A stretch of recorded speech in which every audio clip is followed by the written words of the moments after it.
Life is busy, and so many of you tell me again and again how much you would love to journal and be more creative and document your lives, but you feel like you just don't have the time. This is a really important topic to me right now because I can relate. In fact, this entire year has felt like a real struggle to carve out the time to spend in my journals. So I want to talk to you today about why I think, despite how busy we are, it's so important that we continue to make space for our journaling, why it matters, what it does for us. And then I want to talk about some ways that we can make it more feasible to do even when you don't have a lot of time. Welcome to My Abiding Journal. If you are new, my name is Kelsey Lee, and this community is a place for exploring our creativity and documenting our lives, and I would love to have you join by hitting subscribe. I also want to share that today's video is very kindly sponsored by Skillshare. More on them later in the video.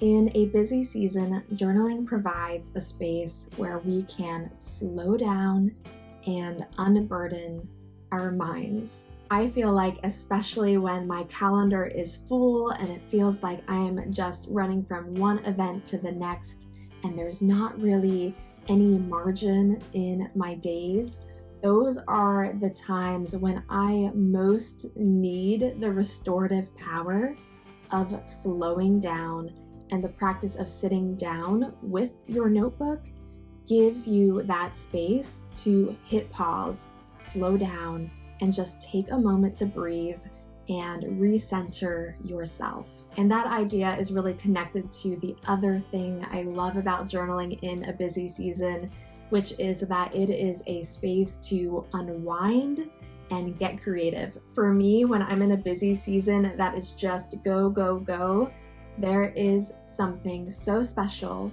about the 20 minutes that I might take for myself in that week to sit down with my journals and just have a few moments of creativity. It is so important to get out our creativity and to be able to express ourselves in that way, and our journals provide that outlet. So I think it's so important to hold on to the practice even in a busy season. Our journal also provides a space to reflect on and document our lives and what is happening. When we're in a busy season, it usually means that a lot is happening. There's so much going on, and a lot of times it's a lot of good things. They're not bad things, even though we feel a little bit overwhelmed perhaps or stressed by the quantity of everything that is happening.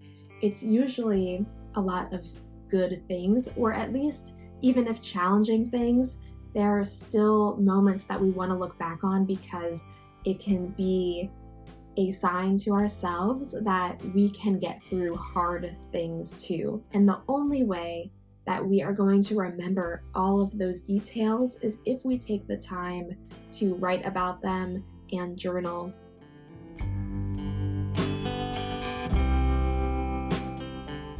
I think one of the things that holds us back is the expectations we have, and also perhaps skewed understandings of what a journal is. Your journal is a tool, not a task. We often approach our journaling as if it is just one more task in a long list of things we have to get done in a busy season. But in fact, our journal is meant to be a tool to help us get through the busy season, to help us get through and accomplish all of the tasks we want to do. The second thing to keep in mind is that your journal is an outlet, not a product. Especially in our modern day of social media and comparison, it can be tempting to feel like our journals should look and sound a certain way, and that the ultimate purpose of journaling is to create the spread, create the beautiful end product, but it's not about checking off the to-do list or having a product at the end to say, look at what I created or look at what I did. Instead, it is about the process. It is about the reflection. It is about the creativity, and it is about having the time to just sit with your ideas and your thoughts and your memories. So now that we have reminded ourselves what a journal is for and why we should use it, especially in a busy season, let's now talk about how we can actually make that a reality. One of the first things I personally have to do when I just can't seem to make enough time to journal in the way that I want to is to go back and reset my expectations. When we find ourselves in a busy season, we feel like we're failing because we're not living up to the expectations that we set at the beginning of the year. And I think that's a really unfair and unkind thing to do to ourselves because we could not have predicted the season that we now find ourselves in.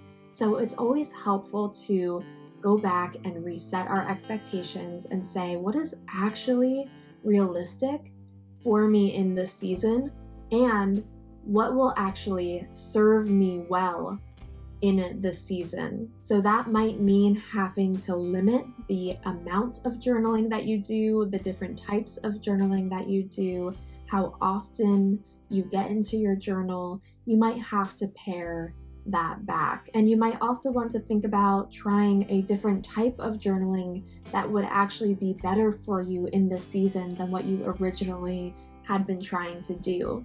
Maybe trying bullet journaling would be something that would allow you to still engage with a journal, but do it in a way that's going to serve you better. Some other ideas might be doing a gratitude journal, or doing just one line a day, or even bringing your memory keeping into a memory planner. These are all ways that you might be able to just slightly shift how you're journaling to better fit the season. The next step to be able to journal when you're in a really busy season is to redefine your systems and how you are making journaling more feasible for you. For me, time management is key to maintaining any habit.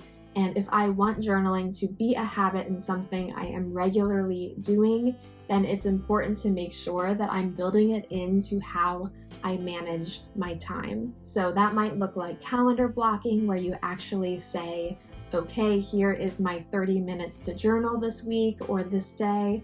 That can be really helpful. You might also think about just setting a timer on your phone if you have a spare moment and say, I'm going to take 10 minutes to write down where I'm at and what my thoughts are, or just take some notes on things that I want to memory keep later. As you're thinking about how you're going to manage your time, it's also important to remember that journaling does not have to be a regular practice.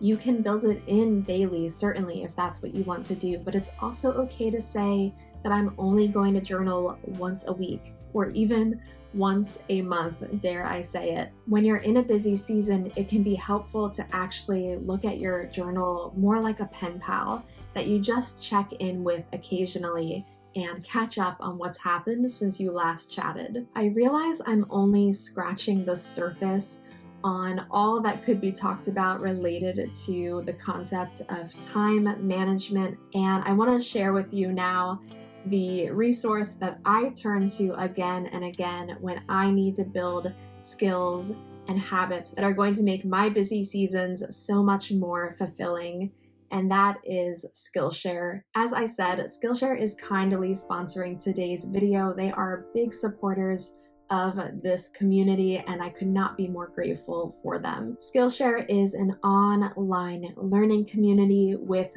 thousands of online classes and members who are all coming together to find inspiration and really take that next step in our creative journey. Because our community loves exploring our creativity, I often am talking about all of their incredible classes related to so many creative hobbies and skills that you can learn there, like watercoloring and videography and interior design and drawing and illustration, so many creative skills. But what I love about Skillshare is that they've really broadened what they offer to also include things related to starting your own side hustle or business, or just learning really great productivity skills. And they have so many classes in this genre as well. And one of them that I am currently taking and has been so helpful is called Make Your Art: Time Management for Creatives, taught by Liz Brindley, an illustrator and creative business coach. Her course is really all about what we've been talking about here, time management and making sure that we find that balance to actually do the things we love with our art. And for me, that is journaling. And I have found it very helpful, and I would highly encourage you to take her class, and you'll also get access to all of the other classes on Skillshare that will help you make life just a little bit more manageable, and I might add a little bit more fun when you're in a busy season. And I'm so excited to share that the first 500 people who use my link will get a 1-month free trial of Skillshare. So check out the link in my description box to get your 1-month free trial of Skillshare and start exploring your creativity today. And thanks again to Skillshare for sponsoring today's video. At this point, we have reset our expectations and we have managed our time to be able to make space for journaling. And now we want to think about how to make it easy. Whenever you're trying to make something easier to do, it is helpful to really identify why you feel like it's hard to do the thing currently. What are the points of resistance that you are experiencing? So some resistance you might feel related to journaling is that you don't know what to write about, or perhaps that you just feel like it's too hard to get started. There's too much to gather and get together, and it just feels like an overwhelming process.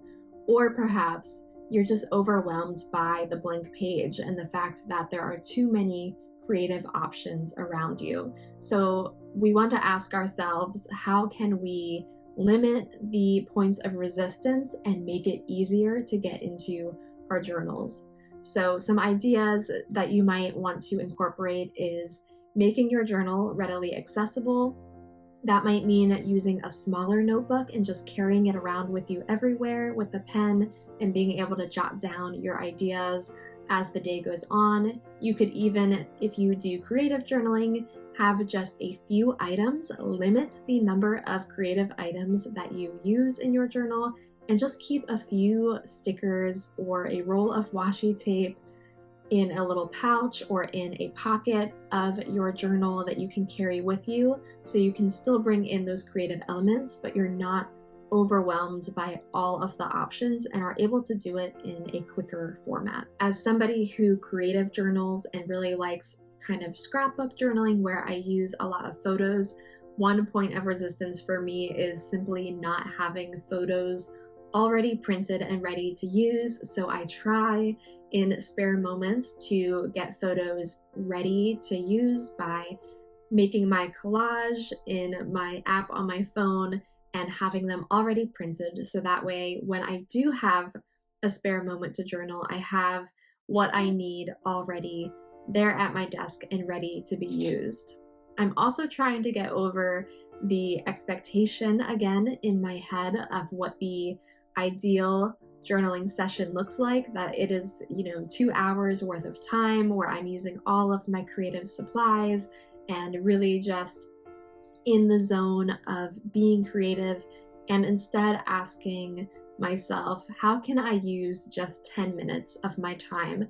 And maybe that means I don't finish a spread. Maybe I just do a background, or I just write pen on paper and that's all I do for that session. So setting aside the expectations of what the ideal journaling session looks like and instead embracing what is doable is also really helpful for making it an easier practice. If you simply just don't know what to journal about, you might also consider using journaling prompts. I have many available on my Patreon, and there's also, of course, tons of prompts that you can find on the internet. You also might consider just keeping a list in your phone. That's what I do, especially for my memory keeping. I have a running list of things that I want to remember to go back and journal about, especially when I'm doing my monthly journaling.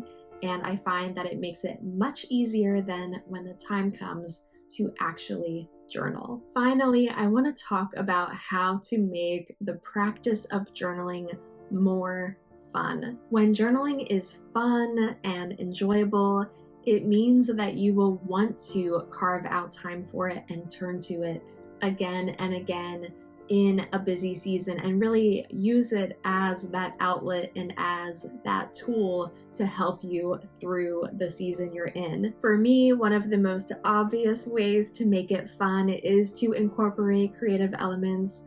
I believe that we are all created to create, that creativity is just inherently part of us, and we all enjoy the creative process, even if we don't want to admit it or say that we're not artsy. There is something beautiful about creating as humans. So I would encourage you to think about how you personally can bring more creativity into your journal if it's not something you do already. It does not have to mean that you are creating full scrapbook style journals like I do, or making it very aesthetic like a junk journal, but it might just mean doing a little doodle of your day, or maybe just bringing in a strip of washi tape that makes you happy to look at and that you really enjoy, or just some fun stickers. I have many on my Patreon. If you feel like you are having to pick and choose between fun activities when choosing to journal, perhaps consider combining it with other fun activities. I always like to have a really fun drink when I'm journaling, and there are many times too when I'll put on a show or a movie in the background as I'm journaling, or listen to music. So those are all ways that you can combine other fun activities with your journaling. And then one of the best ways to make journaling more fun is to do it in community and to join with others who share your passion for journaling and creating, and doing it in a way that you can be getting inspired by others and sharing your own journey. The way that I love to do that is through journaling live streams. We do one once a month with my patrons over on Patreon. We get together and do a journaling live stream, and you can always watch the recordings too. I'll have that playlist linked in the description. So even if you're not actively with us live, it can still be fun to just feel like you're hanging out with somebody else as they journal and get some ideas and inspiration along the way too. I also want to put a little teaser in here for those of you who are staying with me for this whole video, to say that moving into the new year 2024, I'm going to be announcing a really, really fun community challenge or club, however you want to look at it, that is going to be focused on monthly journaling. I have many videos on monthly journaling if you want to check them out to learn more about what I'm talking about. But monthly journaling, I think, is one of the absolute best forms of journaling when you are a busy person and don't have a lot of time to be doing daily or even weekly spreads. And I really want to be doing it in a community that will make it more fun and also help to keep us accountable and encouraged to keep journaling and documenting our memories. So that is something we are going to be doing with the Abiding fam here at My Abiding Journal. I'm very excited about it, and I will be sharing more details on it very soon. So I would love for you to hit subscribe. And if you absolutely want to know exactly what's going to be happening with it and already be prepared for when it rolls out, I would love for you to join Patreon. You can join for completely free as a free member, or if you want access to some of the bonus content like my printable stickers and exclusive videos and more, then you can check out the different tier levels. But regardless, Patreon is where a lot of this fun challenge is going to be happening. But either way, signing up for at least the free membership of my Patreon is the best way to stay up to date with what is happening. You'll get notified whenever a new video comes out, and you will absolutely get notified when I send out the information about our monthly journaling challenge. So those are just some of my ideas and thoughts and tips on how to journal when you are in a busy season, and why it is so important to journal in a busy season. But I do want to put in one disclaimer as we come to a close here, and that is, it's okay to not journal. I just want to give you permission. If you think I am the police on journaling, which I am absolutely not, but if you need permission from an external source, let me tell you that you do not have to journal in this season. Give yourself permission to say, this is not my time to be journaling. I hope that you will still journal. I hope that you will find some small ways that you can maintain this practice or start this practice, because I do believe there are so many benefits to keeping some form of journaling. But if you are in a season where it just feels more like a burden, more like a task, more like something that is weighing on you, then please feel okay with just setting it aside for this season, and know that whenever you choose to pick it back up again, we will be here to support you and encourage you and inspire you. If you need some more encouragement and inspiration right now, then I would highly recommend you check out my playlist on monthly journaling next, or you might like my most recent video. Thank you so much for watching, and I'll see you in the next one.